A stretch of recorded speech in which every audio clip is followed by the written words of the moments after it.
আপনি কি কখনো খেয়াল করেছেন প্রিপেড মিটার রিচার্জ করলেন 500 টাকা অথচ দেখা গেল ইউনিট অনেক কম, টাকা যেন কোথায় হারিয়ে যাচ্ছে। আসলে ব্যাপারটা খুবই স্বাভাবিক। আজকের ভিডিওতে আমি পুরো বিষয়টা আপনাদের ক্লিয়ার করে দিব। প্রিপেড মিটারে কেন টাকা কাটা হয়, কিসের জন্য কাটা হয় এবং কি করলে এটা নিয়ে আগে ভাগে সচেতন থাকা যায়। চলেন একদম শুরু থেকে জানি। আসলে প্রিপেড মিটার সাধারণত 4টা কারণে টাকা কর্তন করে থাকে। এর মধ্যে 1 নাম্বার হচ্ছিল ব্যাট, 2 নাম্বার হচ্ছিল ডিমান্ড চার্জ, 3 ইএমআর মেইনটেনেন্স ফি এবং 4 নাম্বার হচ্ছিল মিটার রেট। তো ফার্স্টে যে বিষয়টা হচ্ছে সেটা হচ্ছিল 1 নাম্বার ব্যাট, মানে মূল্য সংযোজন কর। আসলে প্রিপেড মিটার আপনি যখনই রিচার্জ করেন না কেন, আপনার প্রিপেড মিটার রিচার্জের উপরে 5% কিন্তু ব্যাট কাটা হয়। মানে ধরেন আপনি 100 টাকা রিচার্জ করলেন, তাহলে কিন্তু আপনার অ্যাকাউন্টে 95 টাকার ইউনিট কিন্তু আপনার মিটারে চলে আসবে এবং বাকি 5 টাকা কিন্তু এটা ব্যাট হিসাবে কর্তন করা হবে। এটাও রিচার্জের পর ইউনিট কমের একটি বড় কারণ। তো 2 নাম্বার হচ্ছে হলো ডিমান্ড চার্জ। তো আসলে ডিমান্ড চার্জটা প্রত্যেক মাসের প্রথমে একবার করে কাটা হয়। এখন কিন্তু প্রতিটি প্রিপেড মিটারেই ডিমান্ড চার্জ সংযুক্ত করা হয়। ডিমান্ড চার্জ মূলত কিলোওয়াটের উপর নির্ভর করে। আপনার যদি 1 কিলো, 2 কিলো, 3 কিলো বাসাবাড়ির জন্য হয়, সেই ক্ষেত্রে ডিমান্ড চার্জ 42 টাকা পার কিলোওয়াট থাকে। তো রিচার্জের পর কম ইউনিটের একটি বড় কারণ হচ্ছে হলো ডিমান্ড চার্জের টাকাটা কর্তন করে নেওয়ার পর এই জন্য আপনার মিটারে কিন্তু কম ইউনিট চলে আসে। 3 নাম্বার হচ্ছে ইএমআর এবং মেইনটেনেন্স ফি।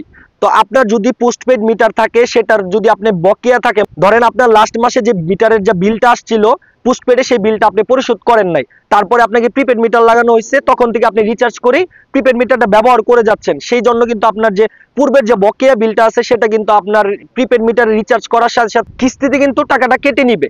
তো এটাও কিন্তু রিচার্জের পর ইউনিট কমের একটি বড় কারণ। 4 নাম্বার হচ্ছে মিটার রেন্ট। আপনার যদি পোস্টপেড মিটার থাকে এবং অফিস থেকে আইসা যদি আপনার মিটারটা চেঞ্জ করে দেওয়া যায়, তাহলে সেটা কিন্তু সরকারি মিটার। আর আপনি যখন সরকারি মিটার ব্যবহার করবেন, তো ওই মিটারের জন্য প্রত্যেক মাসে একবার করে কিন্তু আপনার অ্যাকাউন্ট থেকে 40 টাকা কর্তন করা হবে। এটাকে বলা হয় মিটার রেন্ট। এটাও ইউনিট কমের একটি বড় কারণ। তো এই মাসের প্রথমে আমি আমার মিটারে 500 টাকা রিচার্জ করেছিলাম। তো এখান থেকে আপনাদের কি কি কর্তন করছে এটা আপনাদের আমি উদাহরণ সহ দেখাই দিচ্ছি যে আসলে প্রিপেড মিটার কত টাকা কর্তন করা হয়। আপনি মাসের প্রথমে 500 টাকা রিচার্জ করলেন, আপনার এখান থেকে কিন্তু সেম টাকাটা কর্তন করা হবে।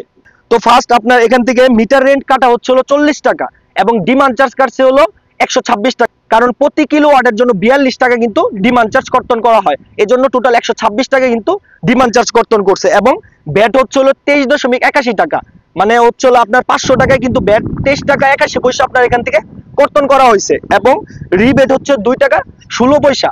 তো বিপিডিবি 2 টাকা 16 পয়সা, এটা কাস্টমারকে উপভোগ করার জন্য এই 2 টাকা 16 পয়সা তারা এটা কর্তন করে নাই এবং বাকি টাকা কিন্তু এখান থেকে কর্তন করা হয়েছে। এখন হয়তো আপনারা বুঝতে পারছেন, যদি তুলনামূলকভাবে রিচার্জের পর ইউনিট কম আসে তাহলে বুঝে এটা চার্জের কারণে কিন্তু আপনার ইউনিটটা কম আসছে। যদি ভিডিওটি দেখে আপনারা কিছু শিখতে পারেন, তাহলে অবশ্যই আমার চ্যানেলটাকে সাবস্ক্রাইব করতে ভুলবেন না। আর যদি আপনাদের কোনো প্রশ্ন থাকে তাহলে অবশ্যই কমেন্টে জানাবেন, আমি উত্তর দেওয়ার চেষ্টা করব। সবাই ভালো থাকবেন, সুস্থ থাকবেন, আল্লাহ হাফেজ।